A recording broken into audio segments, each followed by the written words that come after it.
O mesmo raciocínio que foi aplicado ao sistema de coordenadas cartesianas e ao sistema de coordenadas cilíndricas será aplicado agora também ao sistema de coordenadas esféricas. Então, dado um ponto P no espaço e suas coordenadas r, θ e φ, nós podemos, a partir desse ponto, descrever um elemento diferencial de volume simplesmente com comprimentos infinitesimais nas três direções desse sistema de coordenadas. Quais são os comprimentos infinitesimais?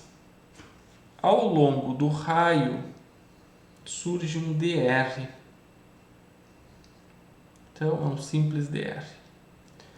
Ao longo de θ, como é um comprimento de arco, aqui surge r de θ. E ao longo de φ, também é um comprimento de arco, e esse comprimento de arco é um ρ de φ ou r seno θ de θ. Então, com isso, nós conseguimos descrever os três comprimentos infinitesimais nas três direções, e com isso nós podemos descrever um deslocamento tridimensional, as áreas e o volume infinitesimal em coordenadas esféricas também. Tá?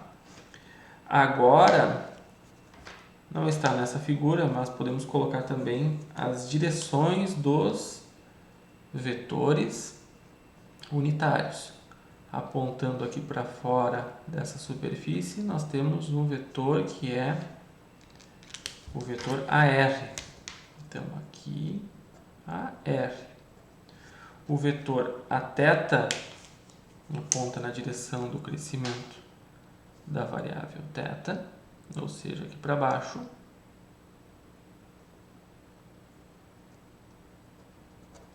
Então, aqui temos um Aθ.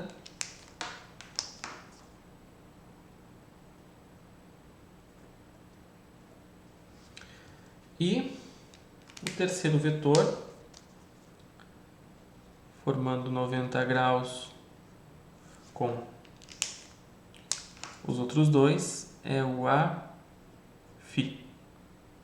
E assim, então, nós temos os três vetores unitários que darão, então, a direção das áreas. Tá? Então, aplicando essa definição às 6 possíveis áreas, nós temos na área externa dessa esfera uma área infinitesimal que tem direção AR, e os lados aqui são dois comprimentos de arco. Tem um r de θ aqui e r seno θ de φ aqui no outro lado. Então, vetor normal à superfície, área infinitesimal. Da mesma forma, apontando para baixo na direção de Aθ, tem uma área que tem um comprimento infinitesimal de r num dos sentidos, r seno θ de φ, comprimento de arco no outro sentido. E a mesma coisa no caso da superfície infinitesimal na direção a φ. Ela também tem lados dr na direção do raio e r de θ, que é um comprimento de arco na direção aqui do comprimento com relação ao θ. Então, com isso, nós conseguimos definir as três áreas positivas, a r, a θ aqui embaixo e a φ escondida lá do outro lado. Né?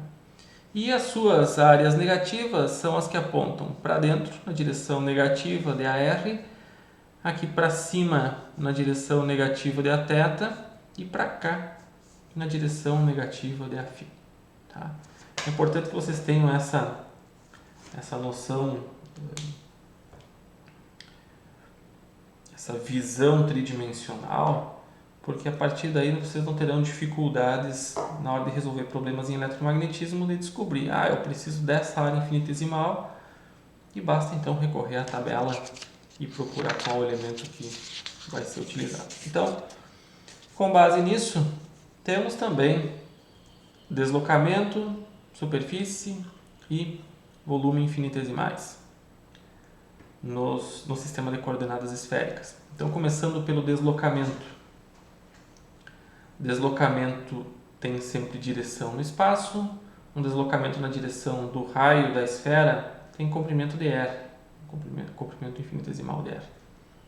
Ao longo do vetor unitário a θ, r de θ.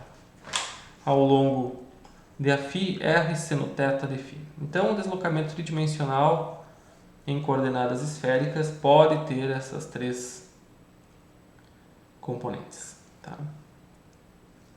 Outra definição de área ou superfície, basta multiplicar as arestas, os lados, né? Vocês têm então a definição do módulo e aqui basta colocar o vetor unitário normal à superfície. Então, a superfície externa da esfera é r² seno θ de θ de φ, direção a r.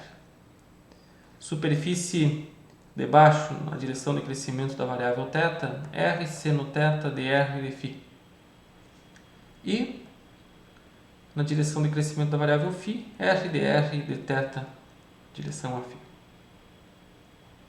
Então, superfície pode ter o seu módulo e a sua direção.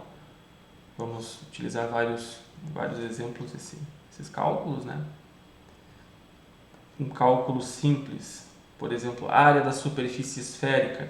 A área da superfície esférica pode ser calculada simplesmente integrando-se r² seno θ de θ de φ ao longo das direções, ao longo das variáveis r é constante, né? Dado um certo raio, ao longo então de θ e φ. Vocês têm então a definição a fórmula da área da superfície esférica. E aqui então, por fim, o volume infinitesimal. O volume infinitesimal sempre um escalar. Basta multiplicar todos os lados. Então fica r² seno θ de r de θ de φ. Também podemos encontrar, por exemplo, o volume de uma esfera fazendo uma integral de volume aqui e colocando os limites adequados de integração.